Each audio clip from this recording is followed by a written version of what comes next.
오늘 본문 말씀은 마태복음 25장 24절에서 30절 말씀까지 우리 읽겠습니다. 오늘 제목은 무릇 있는 자는입니다. 제가 봉독할 때 여러분 잘 들으시기 바랍니다. 한 달란트 받았던 자는 와서 이르되 주인이여 당신은 굳은 사람이라 심지 않은 데서 거두고 해치지 않은 데서 모으는 줄을 내가 알았으므로 두려워하여 나가서 당신의 달란트를 땅에 감추어 두었나이다. 보소서 당신의 것을 가져왔나이다. 그 주인이 대답하여 이르되 악하고 게으른 종아, 나는 심지 않은 데서 거두고 해치지 않은 데서 모으는 줄로 내가 알았느냐. 그러면 내가 마땅히 내 돈을 취리하는 자들에게나 맡겨 내가 돌아와서 내 원금과 이자를 받게 하였을 것이니라 하고 그에게서 그 한 달란트를 빼앗아 10달란트 가진 자에게 주라. 무릇 있는 자는 받아 풍족하게 되고 없는 자는 그 없는 것까지 빼앗기리라. 이 무익한 종을 바깥 어두운 데서 대로 내쫓으라. 거기서 슬피 울며 이를 갈리라 하니라.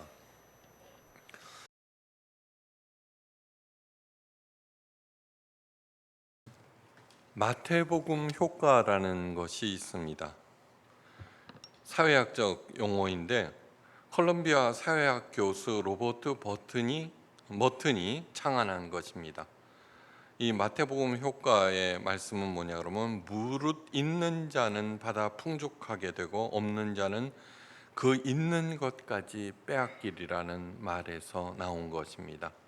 요즘 많은 사람들이 빈익빈 부익부 그런 얘기하죠. 그것이 바로 마태복음 효과입니다. 이 마태복음 효과를 가장 많이 받은 나라가 우리 대한민국입니다. 세계적인 석학이자 행동하는 지식인의 표상으로 존경받는 노엄 촘스키 교수가 미국 MIT 대학교 MBA 대학원 강당에서 세계화에 대해서 강의하였습니다. 전 세계에서 모여든 내노라는 수재들이 한마디라도 놓칠세라 열심히 강의를 들었습니다. 드디어 강의가 다 끝나고 질문을 받는 시간이 되었는데 한 학생이 냉소적인 표정으로 이렇게 질문하였습니다. 교수님의 강의 내용은 너무나 이상적이라는 생각이 듭니다. 그런 세계화의 이상을 실현한 나라가 과연 이 땅에 존재할까요? 학생들 모두 다 공감했던 질문입니다. 과연 저런 이상적인 세계화가 실현될 수 있을까? 학생들이 주목하고 있는 촘스키 교수의 입가에는 미소가 살짝 진한 후에 조용한 어조로 말했습니다. 있습니다. 사우스 코리아. 일순 강당은 물기얹은 듯이 조용해졌습니다. 모두 다 놀란 것입니다.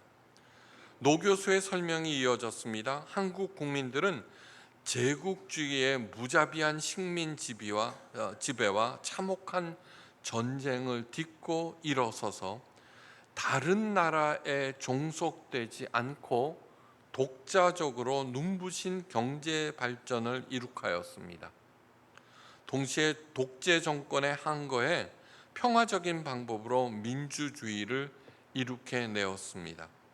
세계 최고의 휴대전화와 인터넷 보급률을 자랑할 정도로 첨단 기술이 온 국민들에게 골고루 퍼졌고 2002년에는 네티즌의 힘으로 풀뿌리 민주주의를 발전시켰습니다. 촘스키 교수의 예상은 2050년이 되면은 우리나라가 세계 4강 안에 든다는 것입니다. 저는 실현 가능하다고 생각합니다. 돈은 전부가 아니지만 우리 모두 소망을 갖고 각자의 삶의 자리에서 열심히 그렇게 살아가기를 간절히 바랍니다.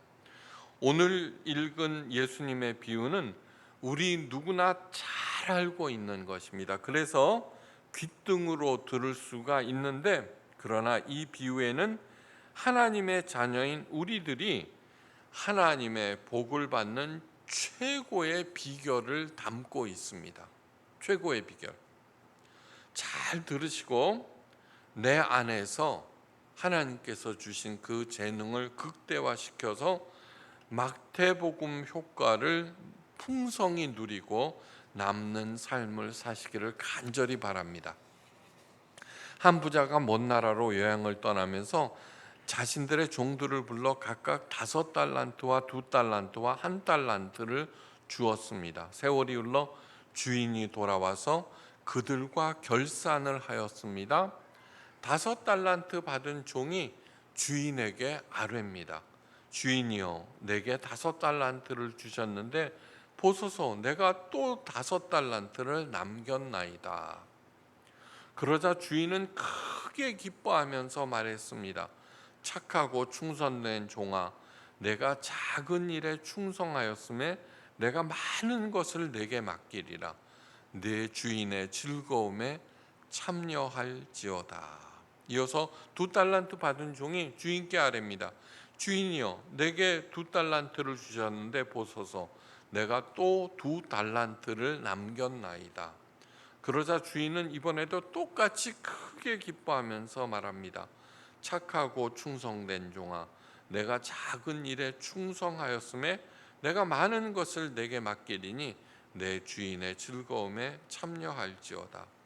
이어서 1달란트 받은 종이 주인에게 말합니다. 주인이여, 당신은 굳은 사람이라 심지 않은 데서 거두고 해치지 않은 데서 모으는 줄을 내가 알았으므로 두려워하여 당신의 달란트를 땅에 감추어 두었나이다. 보소서, 당신의 것을 가지셨나이다.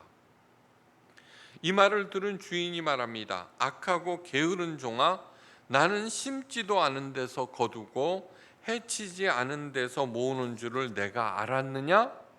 그러면 내가 마땅히 내 돈을 취리하는 자들에게 맡겨서 내가 올 때 내 원금과 이자를 받게 하였을 것이니라. 그에게서 1달란트를 빼앗아 10달란트 가진 자에게 주라.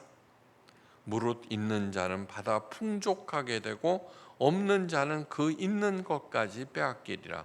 이어서 그 종의 결말에 대해서 이렇게 말합니다. 이 무익한 종을 바깥 어두운 데로 내쫓으라.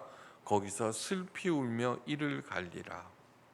이 비유에는 많은 뜻을 담고 있습니다. 네, 이 비유를 올바로 이해하기 위한 가장 첫 번째 해야 할 작업은 뭐냐 하면은 액수에 관한 것입니다. 1달란트 받았다는데 1달란트가 도대체 얼마나 돼? 이것은 1달란트는 6천 데나리온이나 됩니다. 그런데 데나리온 그러니까 또 모르죠. 하루 품값이 1데나리온이었습니다. 그 당시. 그러니까 20년치 품삯에 해당되는 큰 돈입니다. 오늘날로 그 값어치를 환산하면은 1달란트는 6억에서 7억 정도 되는 그런 큰 돈입니다. 이 돈이 의미하는 바가 있습니다. 하나님께서 우리 모두에게 각자의 생명을 주셨습니다.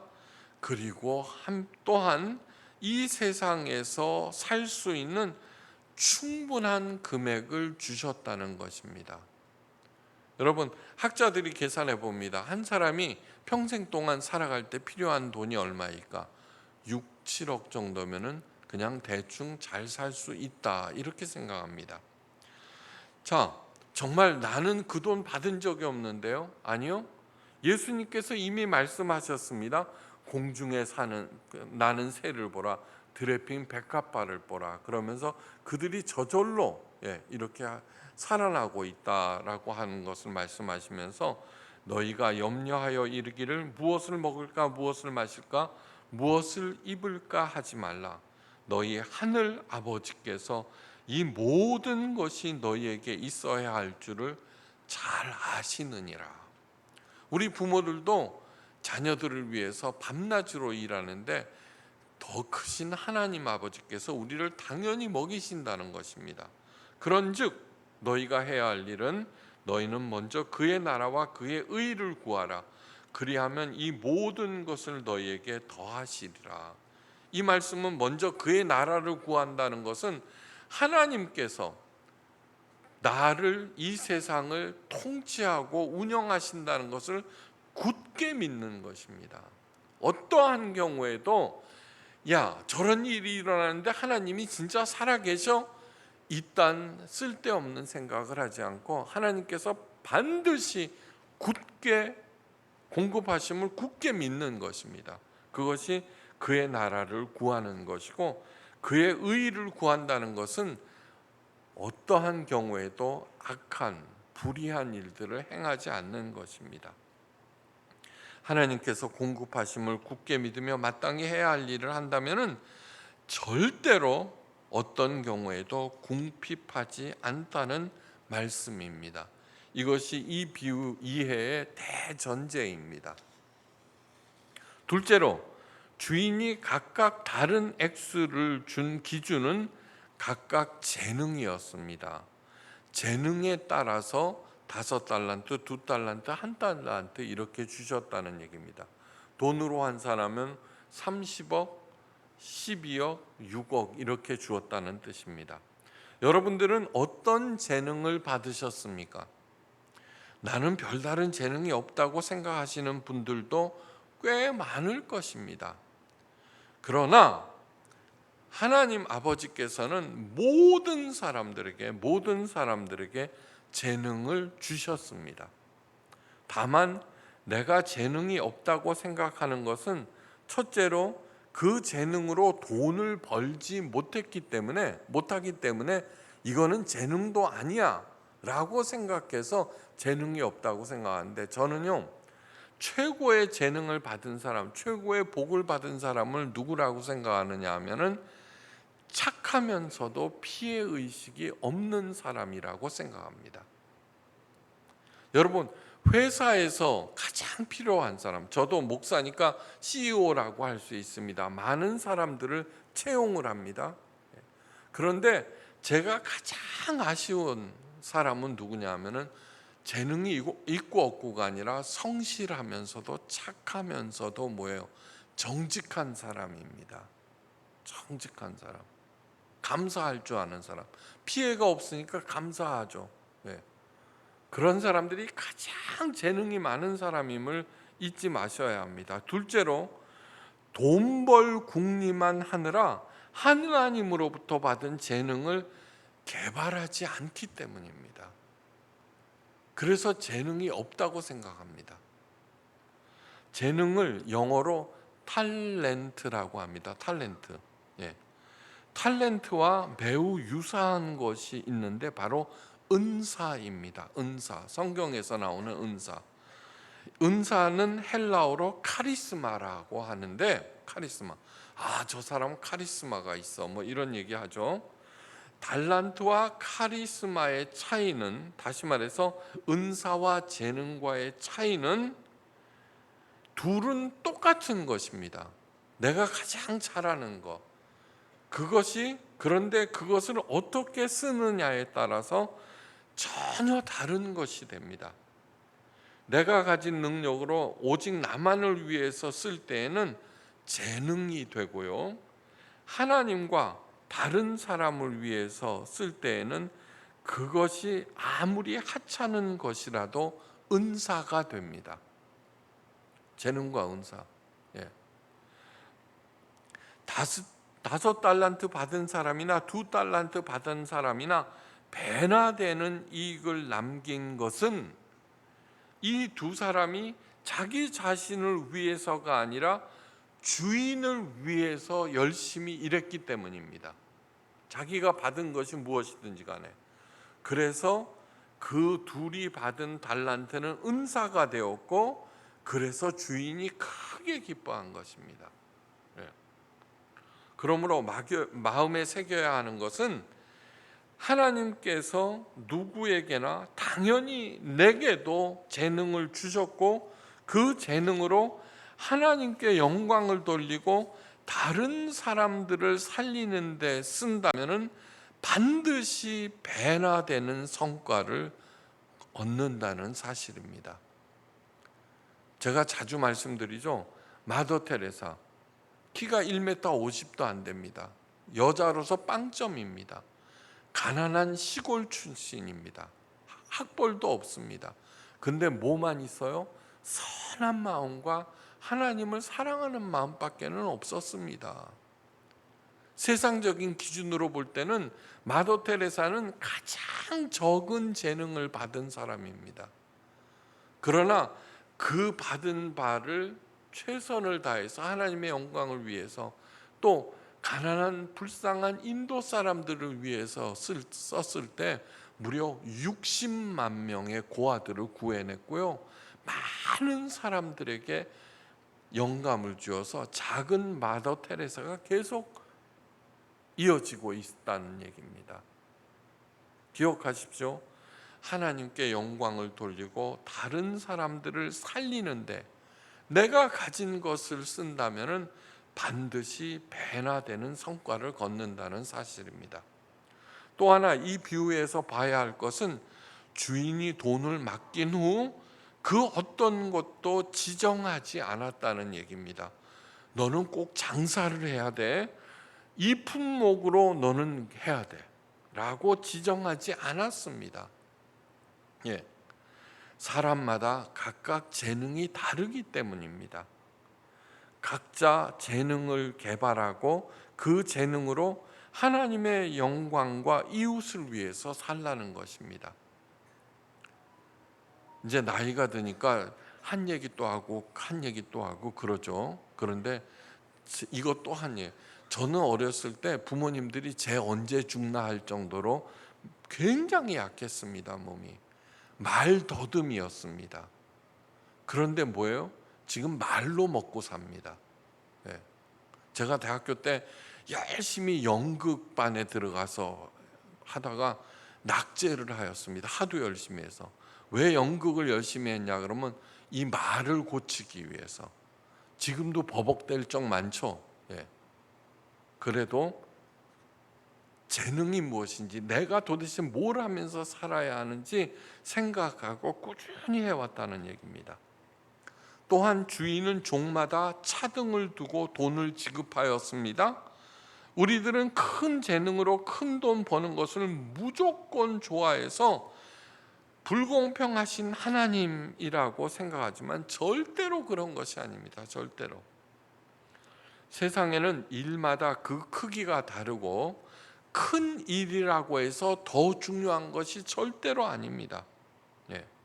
또한 각각 크기에 따라서 그에 따르는 책임과 의무가 각각 다릅니다. 예. 모두 다 각자의 삶의 자리에서 잘 수행해야지만 세상이 잘 돌아가고 많은 사람들이 행복해지기 때문입니다. 네. 그러니까 5달란트 주세요. 야, 너 돈 많으면은 나쁜 짓만 더 해. 이렇게 생각하실 수도 있다는 얘기입니다. 또 기억해야 될 것은 우리들이 중요하게 생각하는 것과 우리 하나님께서 중요하다고 생각하는 것은 전혀 다릅니다. 전혀. 우리 하나님께서 가장 중요하게 생각하시는 것이 뭔지 아십니까? 그것은 가난하고 약한 사람들을 도와주고 살리는 일입니다. 하나님께서 그 가난하고 약한 사람들을 하나님 자신과 동일시하였습니다. 우리 예수님께서 분명히 이렇게 말씀하십니다. 마태복음 25장 40절에 내가 진실로 진실로 너희에게 이르노니, 예. 성경을 읽을 때 내가 진실로 이르노니 할 때는 심각한 중요한 말씀이라는 얘기입니다. 내 형제 중 지극히 작은 자 하나에게 한 것이 곧 내게 한 것이니라. 엄청난 말씀입니다. 예. 뭐 하나님을 보여주세요. 뭐 하나님의 음성을 들려주세요. 아니요. 가난한 자들을 통해서 하나님께서 말씀하시고, 가난하고 약한 사람들을 볼 때 곧 예수님을 본 것이고, 그들을 도울 때 예수님께 한 일입니다. 마음에 새기고 새기십시오. 이 말씀을 하신 연유는 이렇습니다. 예수께서 이렇게 말씀하십니다. 내가 줄일 때 먹을 것을 주었고, 목마를 때 마시게 하였고, 나그네 되었을 때 영접하였고, 헐벗었을 때 옷을 입혔고, 병들었을 때 돌보았고, 옥에 갇혔을 때 와서 보았느니라. 그러자 그 말을 듣고 있는 사람들이 물었습니다. 우리가 어느 때 그리하였습니까? 그렇게 한 적이 없다는 것입니다. 예수님께서 어렵고 힘들 때 도와준 적이 한 번도 없다는 얘기입니다. 이에 대해서 하신 말씀이 지극히 작은 자에게 한 것이 곧 예수님께 한 것이라고 말씀하셨습니다. 그렇게 행한 사람에 대해서 또 이렇게 보너스까지 붙여주셨습니다. 내 아버지께 복 받을 자들이요. 예, 나보다 약하고 연약한 사람들을 돕는 것을 하나님께서 하나님의 복을 받을 자라고 말씀하십니다. 나와서 창세로부터 너희를 위하여 예비된 나라를 상속받으라. 창세로부터라는 것이 무엇이냐면 하나님께서 이 세상을 만드실 때 가장 먼저 세운 원칙이 그것이라는 얘기입니다. 우리 교회를 세울 때 가장 먼저 내세운 원칙이 뭐예요? 교회를 짓지 않는다입니다. 가난한 사람들을 돕는다는 얘기입니다. 그것처럼 하나님께서 이 세상을 여실 때 가난하고 약하고 도움이 필요한 사람들을 돕는 것은 곧 하나님께 하는 것이고, 이러한 사람들은 하나님께서 주시는 큰 복을 받을 자들이고 나중에 엄청난 것을 상속받을 사람들이라는 얘기입니다. 자, 이제부터는 내 재능의 크기에서 그 재능으로 무슨 일을 해야 하는지 시선을 돌리시고, 가장 먼저는 나는 아무 재능이 없다라고 생각하는 생각을 버리고 내게 가장 잘하는 것이 무엇일까 개발하고 찾고 그걸 시작하고, 그 재능이 크냐 안 크냐, 이것으로 돈을 벌 수 있냐 없냐, 그거를 보다는 이 재능으로 내가 뭐를 해야 되는지 시선을 돌리면은 하나님께 복받을 자들이 되어서 하늘나라를 상속받게 된다는 것입니다. 이것이 최고의 복받는 비결입니다. 셋째로, 자기 개발을 위한 성실성에 따라서 이 땅에서의 삶이 결정됩니다. 미국의 윌리엄 에반스 목사는 세계적인 설교가입니다. 젊은 시절 에반스는 무디 목사의 설교 집회에 참석해서 큰 감동을 받았습니다. 그날 예수님을 구세주로 영접하고 자신이 무엇을 하여 하나님께 영광을 돌려야 할 것인가를 놓고 기도에 들어갔고, 하나님으로부터 받은 소명은 설교가였습니다. 설교가. 그러나 에반스의 목소리는 높고 거칠고 째지는 소리가 들려서 듣는 사람들이 심한 불쾌감을 느꼈습니다. 원래 그렇습니다. 게다가 심한 남부 사투리까지 썼습니다. 무디 목사님을 찾아가서 자신의 소명과 목소리에 대한 컴플렉스를 이렇게 털어놓자 무디 목사님의 충고는, 설교가는 너는 절대로 안 돼, 다른 직업을 찾아보라는 것이었습니다. 에반스가 실망하였을까요? 아니요. 내가 설교가가 되는 것은 분명 하나님의 뜻이다. 내가 설교가로서 한 달란트의 재능을 받았다면 나는 10달란트를 남기리라. 그때부터 에바스는 입에 조약돌을 물고 말하는 연습에 들어갔습니다. 피나는 훈련을 했습니다. 몇 년 동안의 피나는 노력 끝에 수많은 사람들이 그의 목소리와 설교 내용에 큰 감동을 받았습니다. 그래서 세계적인 설교가가 되었습니다. 그 당시 에반스는 무디 목사와 더불어서 영적으로 잠자는 미국을 깨운, 오늘날 미국의 기초를 닦은 하나님의 사람이 되었습니다. 즉 하나님께서 에반스에게 미국의 영혼을 맡긴 것입니다. 마음에 새기시기 바랍니다. 어떤 재능이라도 개발하고 하나님의 영광과 이웃을 위해서 사용한다면 하나님께서 귀하게 쓰시는 참 카리스마의 사람이 됩니다. 여러분, 우리들 남들보다 좀 탁월하고 이렇게 압도하는 것이 있으면 카리스마가 있다고 하는데 X입니다. 가장 틀리게 쓰는 말입니다. 카리스마, 진정한 카리스마는 겉으로 드러나는 그런 것들이 아닙니다. 하나님의 영광을 위해서 쓸 때 하나님께서 그를 통하여 은사를 듬뿍, 카리스마를 듬뿍 채워주신다는 것입니다. 마지막으로 돈을 땅에 묻어둔 종에 관한 것입니다. 가장 중요한 것입니다.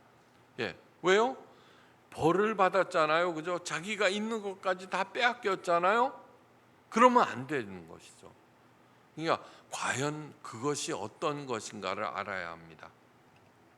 돈을 땅에 묻어둔 종에 관한 것이니까 우리 모두는요, 나는 돈을 땅에 묻은 적이 없다고 생각할 것입니다. 누가 돈을 땅에 묻어요, 그죠? 조폭도 아니고. 그런데 과연 그럴까요? 저는 돈을 땅에 묻는 사람들 너무너무 많이 보았습니다. 목회를 하면서. 첫째, 내게는 별다른 재능이 없으니 해봤자야 하는 패배의식이 있다면 그 사람은 돈을 땅에 묻어둔 사람입니다. 저는 옛날부터 청소년들한테 관심이 많아서 열심히 사역을 하고 걔네들한테 물어봅니다. 너 나중에 뭐 되고 싶니? 10명 중에 나는 뭐가 되고 싶어요 라고 대답하는 사람은 한 명조차도 안 될 때가 많습니다. 모르겠어요 입니다. 전부 다. 재능이 뭔지 모른다는 얘기입니다. 거기에는 부모님들의 책임이 굉장히 큽니다. 이과에서 머리만 좀 좋으면 재능에 관계없이 모두 의사가 돼야 되고요. 그죠? 문과에서 머리가 좋고 공부 잘하면 모두 다 판검사가 돼야 돼. 재능과는 아무 상관이 없는 일들을 조장하고 다구칩니다. 그래서는 절대로 안 됩니다. 절대로. 내게는 별다른 재능이 없으니 해봤자야 하는 패배의식이 있다면 돈을 땅에 묻어둔 것이다. 그런 사람이 있으면 다시 일어나시기 바랍니다. 내가 가장 잘하는 것이 무엇이지? 아브라함이 좀 믿음의 조상 아브라함은 몇 세에 시작했어요? 80세 노인으로 시작했습니다. 늦은 사람 아무도 없습니다. 다시 시작하시기 바랍니다. 둘째로, 하나님에 대한 잘못된 생각을 할 때 곧 돈을 땅에 묻어두는 것이다. 하나님에 대해서 잘못 생각하는 것이 뭘까? 주인이 말합니다. 이 악한 종아, 내 말로 너를 판단하노니, 그럽니다. 1달란트 받은 종이 주인에게 뭐라고 하였습니까? 이는 당신이 엄한 사람인 것을 내가 무서워함이라. 당신은 두지 않은 것을 취하고 심지 않는 것을 거두나이다. 그러거든요.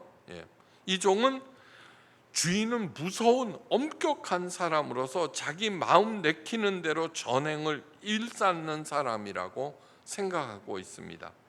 그래서 만약 맡긴 돈을 잃기라도 하면은, 손해보기라도 하면은 무서운 처벌을 받을 것이다, 이렇게 생각하고 두려워해서 그 돈을 땅에 묻어두었다는 얘기입니다.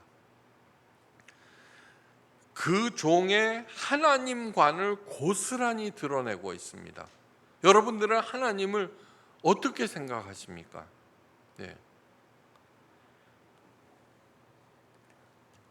잘못하면은 벌을 주시는 분, 그렇게 생각하는 사람들이 한국 교인들 중에 굉장히 많은 교인들이 그렇게 생각합니다.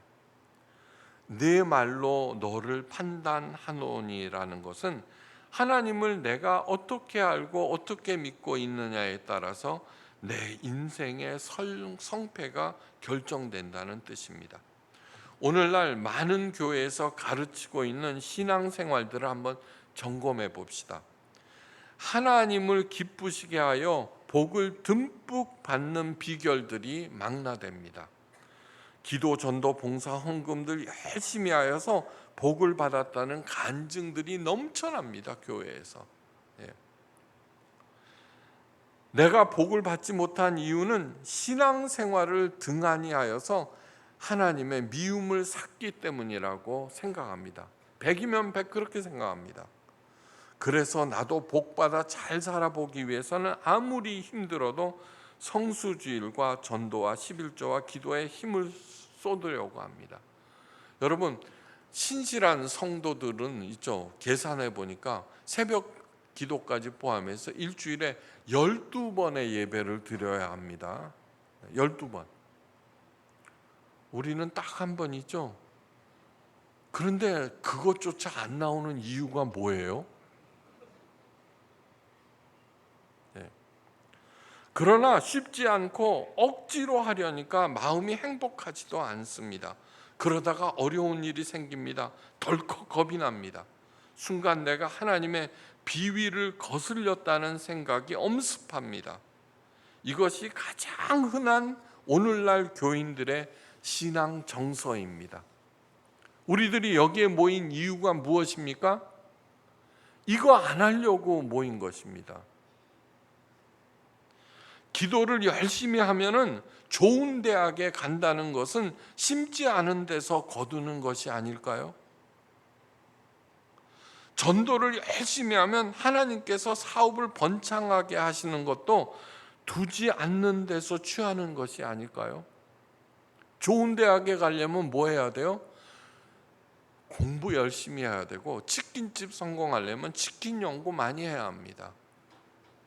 성수주일, 기도, 전도가 필요 없다는 말이 절대로 아닙니다. 절대로. 늘 기도로 갈 길과 지혜를 구하고, 구해야죠. 하나님께서 내가 하기 싫을 때 기도해서 하나님 다시 일어나게 해주세요. 때를 얻든지 못 얻든지 생명의 길, 전도의 힘을 쏟아야만 합니다. 그러나 그 보상으로 하나님께서 복을 주시는 것이 절대로 아니라는 것을 깨달으시기 바랍니다. 제가 강조하는 게 뭐예요? 예수님의 영성은 종교에 뿌리박은 영성이 아니라 현실에 뿌리박은 영성이라는 것입니다. 전도, 봉사, 헌금, 예배 이러한 것들을 주신 것은 내가 영적으로 성장하고 그것을 통하여서 하나님을 만나고 하나님으로부터 그 성품을 배우고 지혜와 능력을 구하는 것이지, 헌금이 복채가 되고 예배가 굿이 되고 기도가 주문이 되게 하는, 그게 아니라는 얘기를 하고 있는 것입니다. 제가 평생 동안 해온 얘기입니다.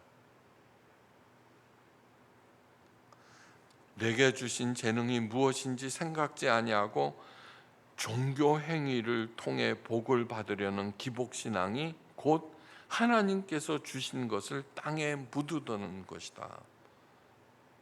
사도 바울이 말합니다. 하나님의 인자하심과 준엄하심을 보라.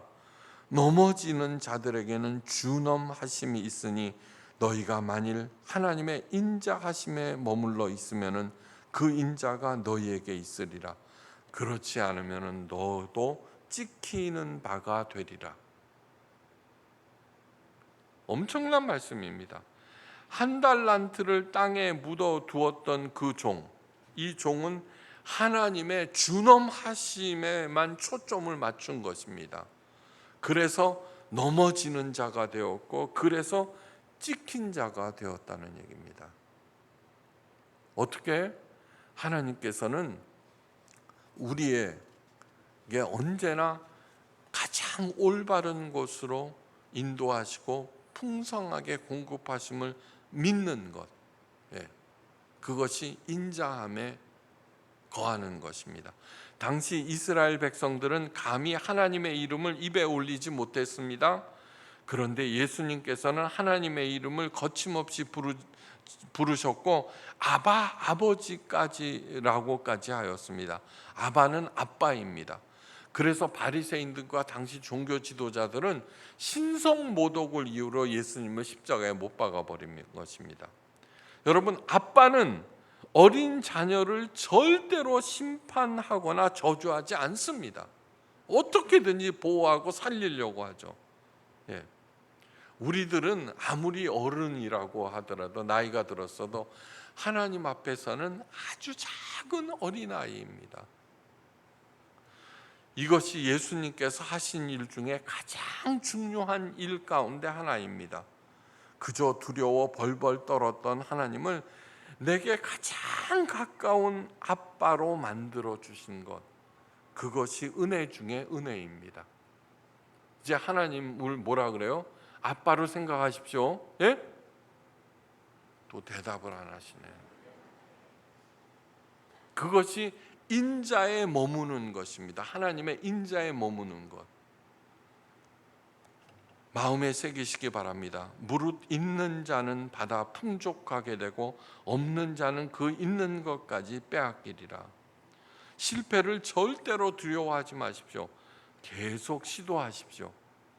예수님의 사랑과 격려를 들으시고 기도로 내가 갈 길을 물으시고 용기를 구하시고 지혜를 구하시고 끝까지 해내는 의지를 하나님께 구하십시오. 마침내 삶의 각 분야에서 하나님의 가장 아름다운 포이에마가 되어서 하나님의 복과 풍성한 복과 사람들의 최고의 칭찬을 받는 저와 여러분 되시기를 예수 그리스도의 이름으로 축원합니다. 기도하십니다. 하나님 아버지, 이제 그 귀한 분이 나의 아빠가 되어 주셨습니다. 어린아이처럼 연약하고 어리석고 앞뒤를 분간하지 못하는 제가 하나님 앞에서 간절히 기다립니다. 기도할 때마다 지혜를 주시고 인내를 주시고 용기를 주시고 능력을 주셔서 내가 받은 바, 하나님으로부터 받은 바 그 재능을 위하여 다른 사람들을 열심히 살려나갈 때 내 사업 번창하게 하시고 하나님의 사랑 듬뿍 받게 하시고 사람들로부터는 칭찬과 존경을 받는 생명의 리더들이 되게 하옵소서. 머리 숙여 감사드리며 모든 말씀 우리 주 예수 그리스도의 크신 이름으로 간절히 기도하옵나이다. 아멘.